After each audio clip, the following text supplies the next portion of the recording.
आज हम लोग एक बेहद महत्वपूर्ण प्रश्न अल्पकालीन औसत लागत वक्र अंग्रेजी अक्षर यू के आकार का क्यों होता है, इस पर विमर्श करने वाले हैं, इस पर चर्चा करने वाले हैं।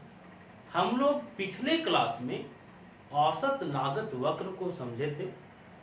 औसत लागत वक्र का संबंध सीमांत लागत से क्या है, इस पर चर्चा समाप्त कर चुके थे। औसत लागत का एएफसी और एबीसी से क्या रिलेशन है, इन तमाम प्रश्नों पर हम लोग चर्चा समाप्त कर चुके थे। आज हम लोग समझने का प्रयास करेंगे कि अल्पकाल में औसत लागत वक्र की आकृति अंग्रेजी अक्षर यू के आकार का होता है। यू के आकार के होने के बहुत सारे कारणों को समझेंगे। चलिए सबसे पहले हम लोग औसत लागत वक्र बनाते हैं। एक अल्पकालीन औसत लागत वक्र हम लोग बना रहे हैं। एक्स एक्सिस में उत्पादन की इकाई है और वाई एक्सिस में लागत है। देखिए ये ऐसी वक्र हम लोग बना लिए। एक्स एक्सिस में उत्पादन की इकाई दर्शाए हैं, वाई एक्सिस में लागत दर्शाए हैं। डायग्राम से पता चल रहा है कि औसत लागत वक्र अंग्रेजी अक्षर यू के समान है। आखिर यू के आकार के होने का क्या मतलब है? यू के आकार के होने का सीधा मतलब है कि जब उत्पादन बढ़ता है, जब उत्पादन बढ़ाया जाता है तो औसत लागत घटता है। देखिए यहाँ औसत लागत वक्र हम लोग देख रहे हैं, घट रहा है। फिर उत्पादन के एक निश्चित स्तर पर औसत लागत स्थिर हो जाता है। इसके बाद जब उत्पादन बढ़ रहा है तो औसत लागत वक्र भी बढ़ रहा है। औसत लागत यहाँ से बढ़ रहा है। मतलब तीन स्थितियां देखे। पहली स्थिति था कि जब उत्पादन बढ़ेगा तो औसत लागत घटेगा। फिर दूसरी स्थिति में देखे औसत लागत स्थिर हो जा रहा है। और तीसरी स्थिति था कि उत्पादन के बढ़ने से एसी बढ़ रहा है। तो हम लोग यू के आकार के होने के बहुत सारे कारणों पर चर्चा करेंगे। और अल्पकालीन औसत लागत वक्र अगर यू के आकार का होता है तो उसका सबसे महत्वपूर्ण पहला कारण है परिवर्तनशील अनुपात का नियम। पहला कारण है परिवर्तनशील अनुपात का नियम। औसत लागत के यू के आकार के होने का पहला कारण हम लोग देख लिए, परिवर्तनशील अनुपात का नियम। हम लोगों को पता है कि अल्पकाल में उत्पादन और उत्पादन के साधनों के बीच संबंध बताने का काम परिवर्तनशील अनुपात का नियम करता है। हम लोग ये भी जानते हैं कि परिवर्तनशील अनुपात के नियम की तीन अवस्थाएं। कितनी अवस्था? तो तीन अवस्था। कौन कौन सी अवस्था है परिवर्तनशील अनुपात के नियम की? तो पहली अवस्था है उत्पत्ति वृद्धि नियम। वृद्धि नियम परिवर्तनशील अनुपात के नियम की पहली अवस्था है उत्पत्ति वृद्धि नियम। इसे ही हम लोग कह सकते हैं दूसरे शब्दों में लागत ह्रास नियम। लागत ह्रास नियम।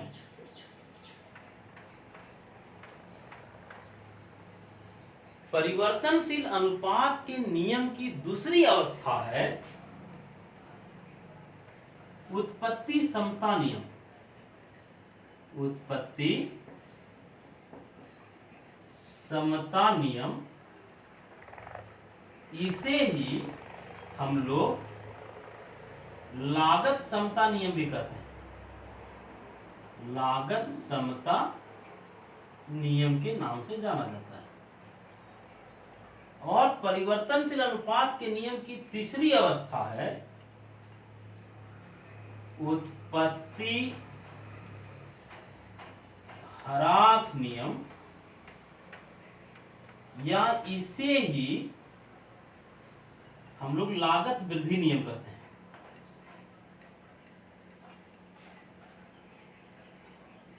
लागत वृद्धि नियम के नाम से भी जाना जाता है।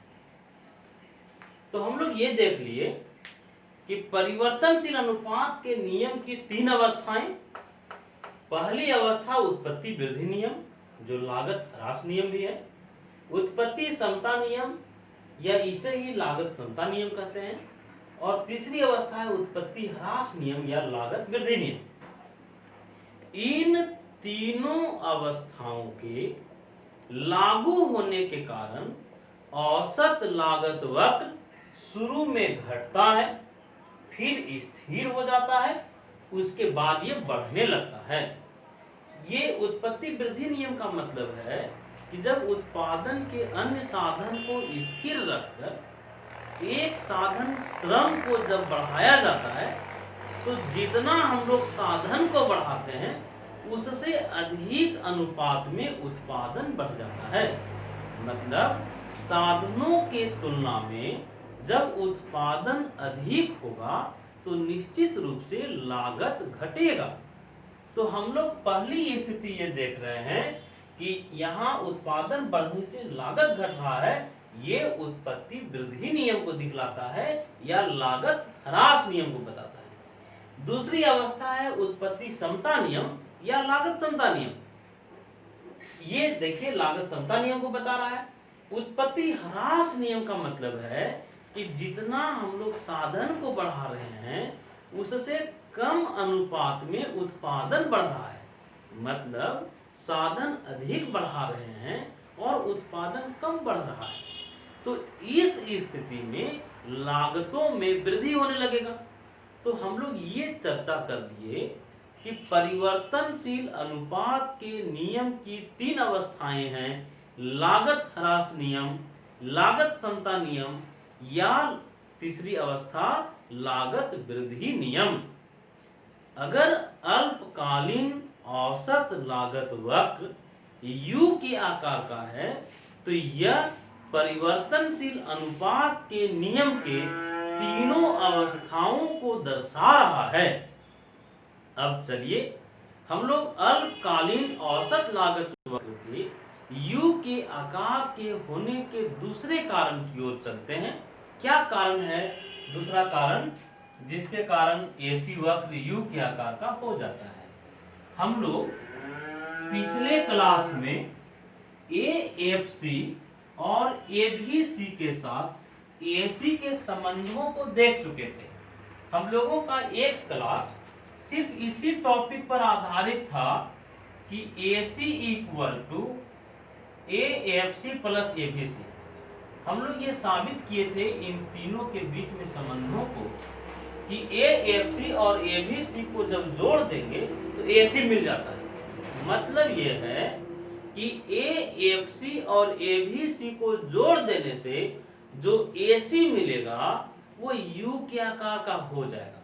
चलिए एक डायग्राम के माध्यम से इस बात को हम लोग समझें। हम लोग पिछले क्लास में AFC समझ चुके थे, ABC भी समझ चुके थे। AFC कर्व कैसा होता है ये देख चुके थे। ये हम लोग बना लिए AFC वक्र। हम लोग ये जानते हैं AFC वक्र की ढाल नेगेटिव होता है, स्लोप नेगेटिव होता है। ये एक्स अक्ष और वाई अक्ष को टच नहीं करता है, ये किसी भी एक्सिस को टच नहीं करता है। ये हम लोग जानते हैं कि उत्पादन के किसी भी लेवल पर AFC जीरो नहीं होता है, इसलिए AFC वक्र एक्स अक्ष को स्पर्श नहीं करता है, टच नहीं करता है।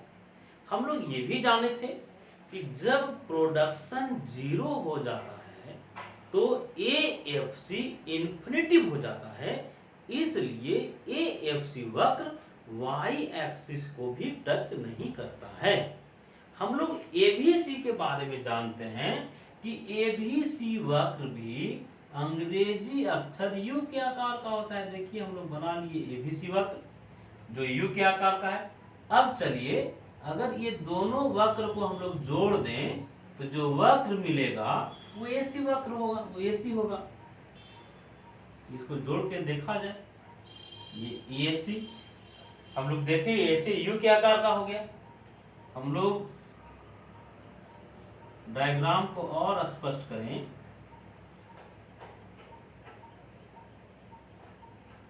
एक्स एक्सिस में उत्पादन की इकाई दर्शाए हैं और वाई एक्सिस में लागत है, इधर उत्पादन की इकाई है और वाई एक्सिस में लागत दर्शाया गया है। इसका कुछ नाम दे दीजिए। इसका नाम हम लोग दे देते हैं A1, इसका नाम दे देते हैं B1, C1 और Q1। ठीक उसी प्रकार इसको हम लोग A2 कहें, B2, ये C2 और ये Q2। इसका भी नामकरण कर दें A3। अब यहाँ ध्यान देना है AFC में B1 है, यहाँ B2 है, तो इसका मतलब है कि यहाँ B3 होगा, यहाँ C3 होगा, ये Q3 होगा। इसका नाम दे दीजिए A4, ये C4, B4 है यहाँ और ये Q4। हम लोग ये जानते हैं कि AC इक्वल टू क्या, AC equal to AFC plus ABC। हम लोग डायग्राम में देख रहे हैं कि AC कितना है, A1 Q1 AC है, तो AC के जगह में A1 Q1 लिख दिए। AFC देखिए, AFC है B1 Q1 और ABC है C1 Q1। आप डायग्राम में देख लीजिए कि जब हम लोग C1 Q1 और B1 Q1 को जोड़ देंगे तो हम लोगों को मिल जाएगा A1 Q1। ठीक इसी प्रकार जब A2 Q2 निकालना हो तो कैसे निकालेंगे, B2 Q2 plus C2 Q2। A3 Q3 कैसे निकलेगा, तो B3 Q3 plus C3 Q3। ठीक इसी प्रकार से A4 Q4 equal to B4 Q4 plus C4 Q4। इसका मतलब ये हुआ कि जब हम लोग AFC वक्र और ABC वक्र को जोड़ेंगे तो AC वक्र मिल जाएगा और इसकी आकृति कैसा हो जाएगा, ये अंग्रेजी अक्षर U के आकार का हो जाएगा। आप हमारे साथ डायग्राम भी उतारते चलें। अब हम लोग अल्पकालीन औसत लागत वक्र के U के आकार के होने के तीसरे कारण पर विमर्श करते हैं। तीसरे कारण को हम लोग समझते हैं, क्यों AC वक्र U के आकार का होगा। इसका तीसरा कारण क्या है,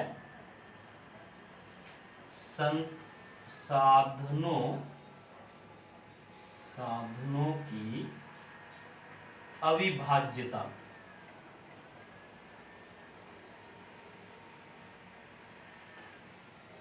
ये समझना होगा कि साधनों की अविभाज्यता औसत लागत के U के आकार के होने के लिए कैसे जिम्मेदार है।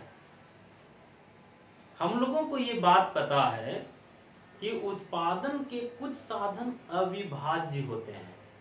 मतलब अगर हम लोगों को कम उत्पादन भी करना हो तो हम लोग उत्पादन के पूरे साधन को लगाते हैं। जैसे आप ध्यान से समझिएगा, मान लीजिए हमको कम उत्पादन करना है तो हम लोग थोड़ा सा कच्चा माल लगाएंगे, ज़्यादा उत्पादन करना है तो ज़्यादा कच्चा माल लगाएंगे। मतलब कच्चा माल रॉ मटेरियल उत्पादन का कैसा साधन है, भाज्य साधन है जिसको हम लोग बांट सकते हैं।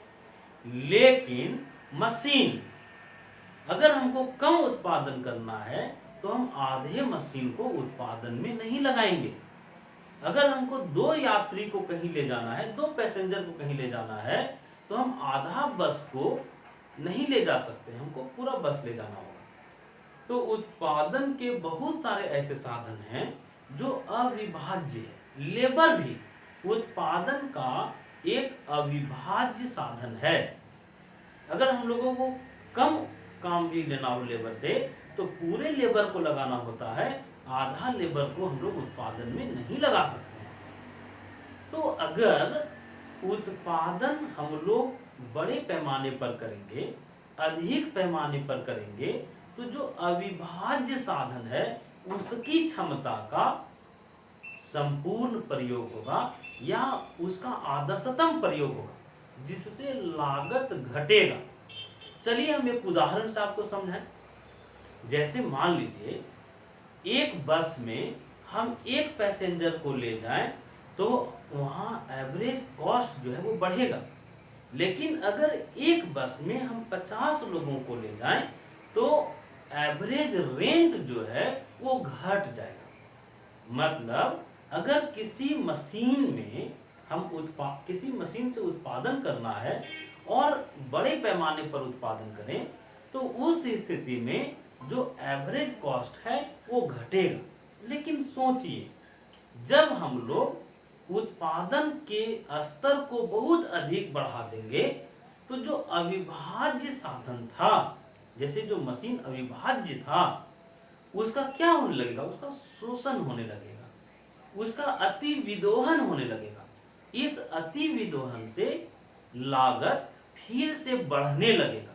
हम लोग ये समझे कि जब हम लोग बड़े पैमाने पर उत्पादन करेंगे, तो जो अविभाज्य साधन है उसका आदर्शतम प्रयोग होगा, तो लागत घटेगा। लेकिन जब बहुत बड़े पैमाने पर उत्पादन करें, मशीन का अंधाधुंध प्रयोग करने लगे, बहुत अधिक प्रयोग करने लग जाए, तो उस स्थिति में जो मशीन को 10 साल चलना चाहिए था, वो 5 साल ही चलेगा। मतलब लागत फिर से क्या होगा? बढ़ने लगेगा। तो एसी वक्र के यू के आकार के होने के 3 कारणों को हम लोग समझ लिए। पहला कारण क्या था? तो पहला कारण हम लोग देखे परिवर्तनशील अनुपात के नियम की क्रियाशीलता। परिवर्तनशील अनुपात का नियम लागू होता है, इसलिए अल्पकाल में एसी वक्र यू के आकार का हो जाता है।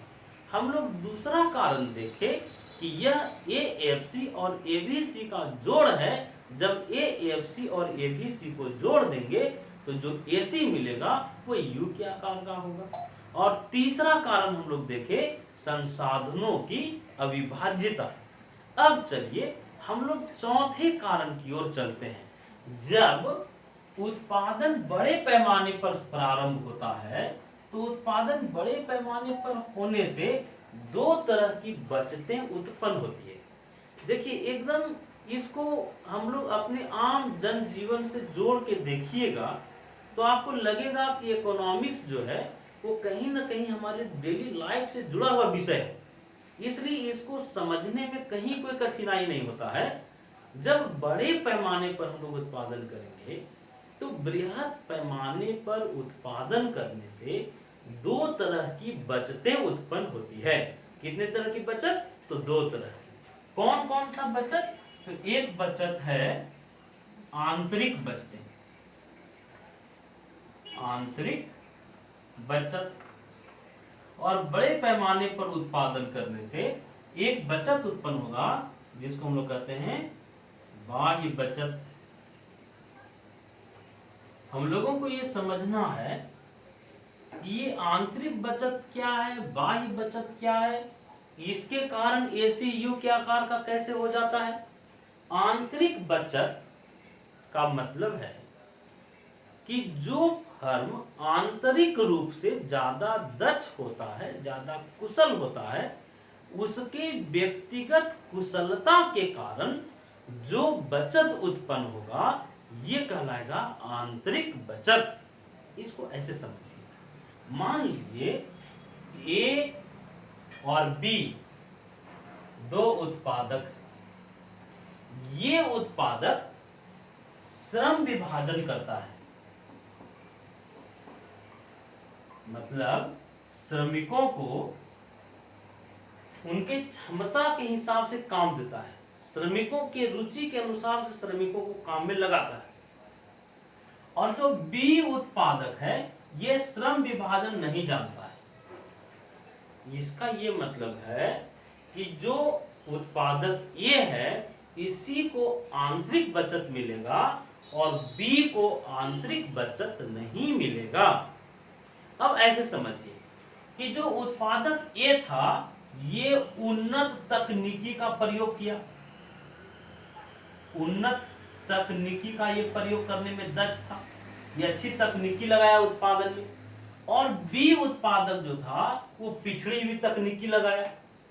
तो इसका ये मतलब है कि जो उत्पादक ए है आंतरिक बचत प्राप्त करने का अधिकारी उत्पादक ए होगा, बी नहीं होगा। तो हम लोग ये समझ लिए कि आंतरिक बचत किसी एक उत्पादक के कौशल, किसी एक उत्पादक के चतुराई के कारण उत्पन्न होता है। तो हम लोग ये देखें कि जब बड़े पैमाने पर उत्पादन होगा तो श्रम विभाजन संभव होगा जिसके कारण लागतें घटेगी। अब चलिए हम लोग थोड़ा बाह्य बचत को समझते हैं। बाह्य बचत का मतलब है कि जब बड़े पैमाने पर उत्पादन होगा तो उसका लाभ, मान लीजिए 3 उत्पादक है ए, बी और सी, ये तीनों को मिलेगा।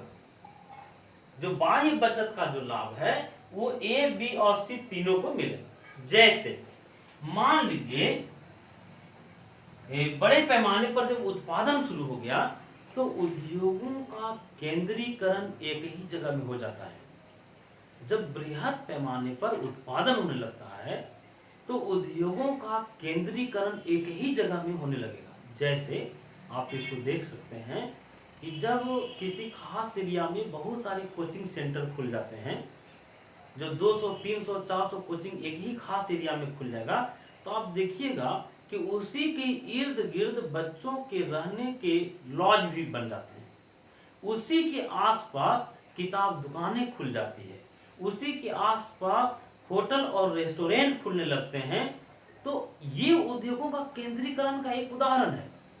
और उदाहरण लीजिए, मान लीजिए कोई एक ऐसा क्षेत्र है जहां 100 खटाल खुल जाए, 100 बड़ी बड़ी खटालें खुल जाए, तो क्या होगा? 100 खटाल खुलने के कारण आप देखिएगा कि बहुत सारे लोग वहां जानवरों के चारा का दुकान भी खोल लेंगे। तो जब उद्योगों का केंद्रीकरण एक ही क्षेत्र में हो जाता है तो इसका लाभ उत्पादक ए को भी मिलेगा, उत्पादक बी को भी मिलेगा और उत्पादक सी को भी मिलेगा। मतलब बाह्य बचत का लाभ सबको मिलेगा। इसको और दूसरे उदाहरण से समझिए। जब बृहद पैमाने पर उत्पादन होता है तो बड़े स्तर पर उत्पादन करने वाला हर फर्म, हर उत्पादक थोक मूल्य पर कच्चा माल खरीद लेता है। तो जब बड़े पैमाने पर उत्पादन होगा तो थोक कीमत सबके लिए कम होगा, चाहे वो ए हो, बी हो, सी हो, सबको सस्ता में कच्चा माल मिल गया। तो हम लोग देखें कि आंतरिक बचतों के कारण और बाह्य बचतों के कारण लागत घटता है। आंतरिक बचत और बाह्य बचत कब उत्पन्न होता है? जब उत्पादन बृहद पैमाने पर होगा। उत्पादन जब बड़े पैमाने पर होगा तो आंतरिक बचत उत्पन्न होगा और बाह्य बचत उत्पन्न होगा। लेकिन ध्यान देने वाली बात है कि उत्पादन जब बड़े पैमाने पर होने लगता है तो ये आंतरिक बचतें, ये बाह्य बचतें लंबे समय तक नहीं रह पाते हैं। ये आंतरिक हानि और बाह्य हानि के रूप में भी बदल सकता है। इसको आप एक उदाहरण से समझिए। जैसे कोई उद्योग जब छोटे पैमाने पर चल रहा होता है तो वहां मालिक और मजदूर के बीच में एक अच्छी अंडरस्टैंडिंग होती है। मालिक और मजदूर के बीच में बहुत दूरी नहीं होता है। लेकिन वही उद्योग जब बहुत बड़े पैमाने पर काम करने लगता है तो उस स्थिति में मालिक और मजदूर के बीच में दूरियां बढ़ जाती हैं। मालिक और मजदूर के बीच में जब डिस्टेंस बढ़ेगा बड़े पैमाने पर उत्पादन होने के कारण, तो श्रम से संबंधित समस्याएं भी उत्पन्न होंगी। जैसे श्रमिक असंतुष्ट होकर तालेबंदी करेगा, हड़ताल करेगा, अपनी मांगों को लेकर के आंदोलन करेगा, तो इसका असर ये होता है बड़े पैमाने पर जब उत्पादन हो रहा है तो संबंधें खराब हुई, मालिक और मजदूर के बीच में दूरी बढ़ा। इसका परिणाम ये हुआ कि संबंध खराब हुआ, संबंध खराब होने से उत्पादन पर प्रतिकूल प्रभाव पड़ा। तो हम लोग ये चर्चा किए कि आंतरिक बचत और बाह्य बचत, इसके कारण लागत घटा, लेकिन आंतरिक हानि और बाह्य हानि के कारण लागतों में वृद्धि होने लगा। तो हम लोग 5 कारणों पर चर्चा किए जिसके कारण अल्पकाल में औसत लागत वक्र अंग्रेजी अक्षर यू के आकार का होता है, लेकिन दीर्घकाल में जो औसत लागत है इसकी आकृति अलग हो सकती है। दीर्घकाल में उद्योगों में जो औसत लागत वक्र है वो एल के आकार का भी हो जाता है। मतलब यह है कि एल के आकार का होने का क्या मतलब होगा, जैसे दीर्घकाल में एसी वक्र एल के आकार का हो गया, एक्स एक्सिस में उत्पादन की इकाई है और वाई एक्सिस में लागत है, ये एल एसी हम लोग बनाए। ये दर्शाता है कि दीर्घकाल में सिर्फ लागत ह्रास और लागत समता की स्थितियां हैं। चलिए आज हम लोग अपनी चर्चा के क्रम में ये समझने का प्रयास किए कि औसत लागत वक्र, अल्पकालीन औसत लागत वक्र अंग्रेजी अक्षर यू के आकार का क्यों होता है। हम लोग सभी कारणों को समझ लिए। आप लोग अपनी पढ़ाई को गति दीजिए, खूब अच्छे से आप जितनी बातों को हम बताए हैं उसको लिखने का प्रयास कीजिए, और किसी भी तरह की अगर कोई समझने में समस्या बीच में आता हो तो आप हमसे हमारे नंबर पर भी संपर्क कर सकते हैं। आप लोगों के पास हमारा नंबर भी होगा, आप लोग हमारे व्हाट्सएप नंबर में भी अपनी समस्याओं को शेयर कर सकते हैं। धन्यवाद।